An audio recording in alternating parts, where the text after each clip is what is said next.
Pasaulē ir Apple, Google un Amazon, bet Latvijai sava Madara, Stenders un Rhodium. Augoši, eksportēt spējīgi un pats galvenais par saviem klientiem gādājoši uzņēmumi. Jau 6. reizi sarindot īpašā reputācijas sarakstā. Stāsta Karina Rubene.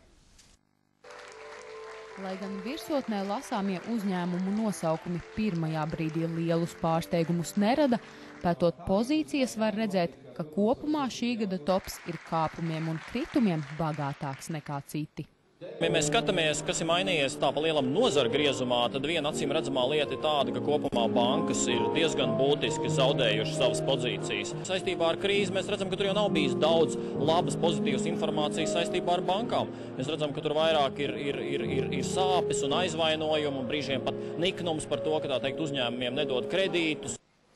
Nordea ir vienīgā no bankām, kas šogad piedzīvojusi kāpumu. Svedbanka, kas veselus 4 gadus bijusi pirmā, nu palikusi 9. Un vispār reputācijas top 50-niekā ir tikai 4 bankas, tostarp 2 no tām ieņem tieši 48. un 49. pozīciju. Neviens nav pasargāts no kļūdām, bet ja šīs kļūdas paši atzīst un šīs kļūdas labo, tad tas nodrošina vismaz solīda cilvēku vai uzņēmumu reputāciju.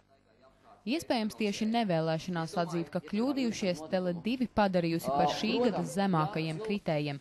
Pārvērtējām latviešu humoru izjūtu par skandalozo meteorīta akciju, kas valstī izmaksāja krietnu naudu un daudziem cilvēkiem lika sajusties apmuļķotiem, tagad saka uzņēmumu vadība. Tikmēr straujākais kāpums par 47 vietām šogad pieder Madara Cosmetics.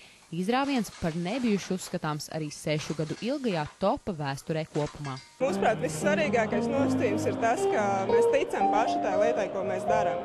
Ar to uzņēmumu un produktu caurvī šī emocija, šī pievienotā vērtība, kas nav tikai produkts, kas ir plauktiņā, bet tiešām tāda iekšējā sajūta. Kamēr citi topa dalībnieki kā formulas galveno sastāvdaļu min produkta kvalitāti, rūpes par klientiem un veiksmi, Stender īpašnieks saka, tas noteikti ir komandas darbs. Viņam šodien balva kā reputācijas līderim savā nozarē un arī speciāla balva par eksporta potenciālu.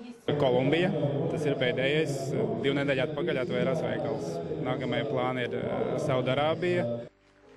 Topa veidotāji no pieredzes zina, ka pasludinātos rezultātus sadzīviskās sarunās daudzi mēģinās apstrīdēt, tāpēc uzsver šādi uzņēmumus redz vidējais statistiskais Latvijas iedzīvotājs, par kura viedokli priekšstats iegūts pavisam aptaujājot 2000 cilvēku.